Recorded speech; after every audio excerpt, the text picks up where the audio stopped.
Andhra Pradesh working journalist federation అలాగే Andhra Pradesh broadcast journalist అసోసియేషన్ల సంయుక్త ఆధ్వర్యంలో చలో విజయవాడ కార్యక్రమాన్ని విజయవంతం చేయాలి అనే ఉద్దేశంతోనే అందులో భాగంగా ముందు ఉత్తరాంధ్ర జిల్లాల్లో పర్యటన చేశాం. దీనికి అద్భుతమైనటువంటి స్పందన వచ్చింది. 6 జిల్లాల్లో కూడా జర్నలిస్టులు మేము నిర్వహించిన సమావేశాల్లో పెద్ద సంఖ్యలో పాల్గొనడమే కాకుండా మేము హాజరవుతామని చెప్పారు. సమస్యల గురించి ఆల్రెడీ శ్రీనిబాబు గారు వివరించారు. దాని గురించి నేను ప్రత్యేకంగా చెప్పాల్సిన అవసరం లేదు. ఈవేళ మన పరిస్థితి చాలా దిగజారుతూ ఉన్నది. గతంతో పోలిస్తే మన వృత్తి చాలా కష్టంగా మారిపోయింది. ప్రభుత్వాలు లేకుంటే రాజకీయ పార్టీలు అధికారులు ఈవేళ మనం చూస్తున్న వైఖరిలో అతిపెద్ద మార్పు కనిపిస్తూ ఉన్నది. మీరు గమనిస్తున్నారో లేదో. సోషల్ మీడియా వచ్చిన తర్వాత మనకి ఇంకా ప్రాధాన్యం పెరుగుతుంది అనే ఆలోచనలో ఉన్నాను నేను. కానీ సోషల్ మీడియా వచ్చిన తర్వాత మన మీడియాకు ప్రాధాన్యం తగ్గి ఇవాళ ప్రభుత్వాలు రాజకీయ పార్టీలు కూడా సోషల్ మీడియాని ప్రమోట్ చేస్తున్నాయి తప్ప మన గురించి ఆలోచించటంలా. దాని మూలంగానే ఇవాళ మన సమస్యలన్నీ అలాగే ఉండిపోయినాయి. గత ప్రభుత్వంలో హామీ ఇచ్చారు, ఆ హామీల దగ్గర ఆగిపోయినాయి. తర్వాత మళ్ళీ ఈ ప్రభుత్వం వచ్చి 2 ఏళ్ళు అయిపోయింది. హామీల అమలుకు సంబంధించి మనం రిపీటెడ్గా ప్రభుత్వానికి ఇప్పటికీ అనేక మార్లు వినతి పత్రాలు ఇచ్చాం, కలిసి మాట్లాడాం. ఇళ్ల స్థలాలకు సంబంధించిన సమస్య మీద సమాచార శాఖ మంత్రితో 1కి 10 సార్లు ప్రస్తావన చేశాం.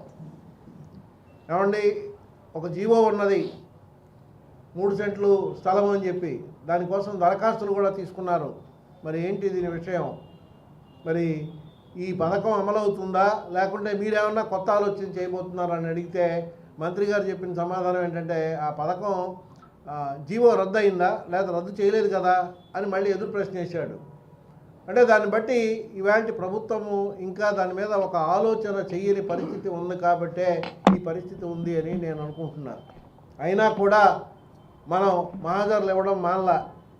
ఇప్పుడు దాని పరాకాష్ట ఇప్పుడు ఒక పెద్ద ర్యాలీ నిర్వహించి జర్నలిస్టులు కూడా ఈ సొసైటీలో భాగం, వీళ్ళకు కూడా సమస్యలు ఉన్నాయి, వీటి పట్ల ప్రభుత్వం సానుకూలంగా వ్యవహరించకపోతే ఇబ్బంది పడుతున్నాం మేము అనేది మనం చెప్పాల్సిన అవసరం ఉంది అనేది భావించే ఈ ర్యాలీ కార్యక్రమాన్ని నిర్వహించడం జరుగుతూ ఉంది.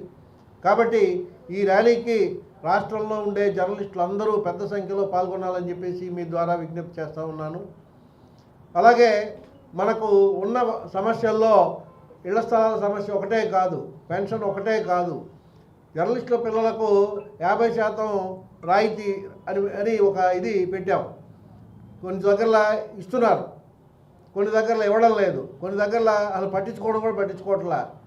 స్థానికంగా ఉండే విలేకరులకు ఉండే వ్యక్తిగతమైనటువంటి ప్రతిష్టతోనే సీట్లు సంపాదించుకునే పరిస్థితి ఉంది తప్ప అలా కాకుండా వేరే రకంగా రావడంలా.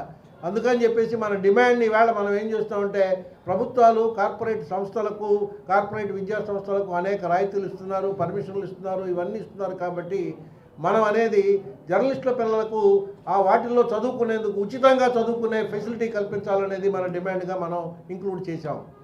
అలాగే ఆరోగ్య బీమా సదుపాయంతో పాటు ప్రతి ఏటా 2 సార్లు ఉచితంగా వైద్య పరీక్షలు నిర్వహించాలి. అలా కనుక చేయడం మూలంగా దాని చాలా కంఫర్టబుల్గా ఉంటుంది. లేకపోతే ఈవేళ వైద్య పరీక్షలకు అయ్యే ఖర్చు కూడా తక్కువగా లేదు ఈవేళ మనం. ఎందుకంటే ఆరోగ్య బీమా కార్డు ఉన్నా కూడా 24 గంటలు ఆసుపత్రిలో ఉండే సదుపాయం ఉంటే మాత్రమే మనకు ఆ బీమా కార్డు వర్తిస్తుంది. అంటే దానికంటే ముందు టెస్టులు చేయించుకోవాలా, లేకుంటే డాక్టర్ ఫీజు కట్టాలా. ఇవన్నీ ఇదివరకులాగా డాక్టర్ ఫీజు అంటే 50-100 కావడంలా మామూలు డాక్టర్ కూడా 500 రూపాయలు ఫీజు తీసుకుంటాడు. వెళ్ళగానే టెస్టులు అంటే 7,000, 8,000, 10,000 టెస్టులకు రాస్తూ ఉన్నటువంటి పరిస్థితి. ఇవన్నీ మనం పెట్టుకుంటే తప్ప ఆ బీమా కార్డు ఉపయోగించుకోని పరిస్థితికి వెళ్తున్నాం. కాబట్టి ప్రతి ఏటా 2 సార్లు జర్నలిస్టు కుటుంబ సభ్యులు వైద్య పరీక్షలు ఉచితంగా నిర్వహించే ఏర్పాటు కావాలని చెప్పేసి మనం డిమాండ్ చేస్తూ ఉన్నాం.